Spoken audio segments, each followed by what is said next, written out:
কারুন ও আরেকটি লোক কিয়ামত পর্যন্ত নিচের দিকে যেতে থাকবে, তাদের নাম কি ও কোন নবীর উম্মত।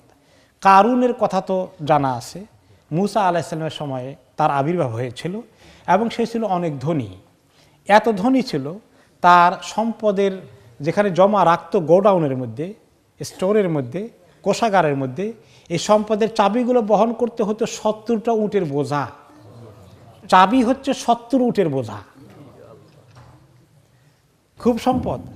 এবং মুসা আলাইহিস সালাম তাকে দাওয়াত দিলেন যে আল্লাহ তোমাকে এত সম্পদ দিয়েছে, আল্লাহর প্রতি কৃতজ্ঞতা প্রকাশ করো, তুমি আল্লাহর বান্দা হয়ে যাও, ইবাদত করো। সে বলে এগুলো তো আমি নিজে রুজি করেছি, কিসের আল্লাহ আমাকে দিয়েছে। ঈমান কবুল করলো না। একদিন যাচ্ছে, মুসা আলাইহিস সালাম এক জায়গায় বয়ান করতেছেন, তার পাশে দিয়ে সে হেঁটে যাচ্ছিল। আর সে চিন্তা করলো মুসার বয়ান খালি লোকেরা শুনে, সে নিজে তার অনেক বড় সম্পদওয়ালা লোকেরা তার দিকে আসবে, সে এরকম খুব একেবারে সাংঘাতিক কাপড় চোপড় খুব সজ্জিত হয়ে গর্বের সাথে বিশাল এক দল তার পিছনে নিয়ে চলছে। আর তাকে দেখে অনেকেই দৌড়ে আসলো, ও বাবা কারুন আসছে, কি জানি কিছু পাওয়া যায় কিনা, তার পিছনে ছুটছে।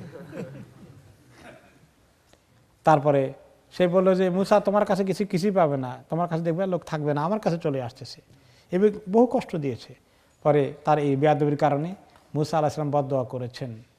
আল্লাহ তাআলা তার এই গর্বনী কাপড় পরে যখন সে বেরিয়ে এসেছে, আল্লাহ তাআলা জমিনকে বললো যে কারুনকে গিলা শুরু করো। জমিন তাকে গিলা শুরু করে দিল এবং সে জমিনের নিচে যাচ্ছে, প্রতিদিন কিছু কিছু করে যাচ্ছে, এখনো যাওয়া অব্যাহত আছে, কিয়ামত পর্যন্ত যেতে থাকবে। আর এটা হলো কারণ, দুইজনের কথা বলছেন। তো আরেকজন হচ্ছে তার নাম আসে নাই, একটি হাদিসে রাসূলুল্লাহ সাল্লাল্লাহু আলাইহি ওয়াসাল্লাম বলেছেন এরকম আরেক লোক, কোন এক পূর্ববর্তী উম্মতদের মধ্যে কেউ দুটি সবুজ বোরদা খুব দামি কাপড় পরে আসলে ইয়াখতালু ফিহিমা, খুব তাকাব্বুরের সাথে অহংকার গর্ব করে হাঁটছে।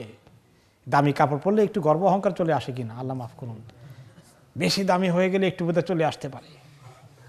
দামি কার হইলেও কিছু আসে কিনা, দামি হাউস হলে কিছু আসে কিনা, সবগুলোর মধ্যে সম্ভাবনা আছে। আল্লাহ আমাদেরকে মাফ করুন।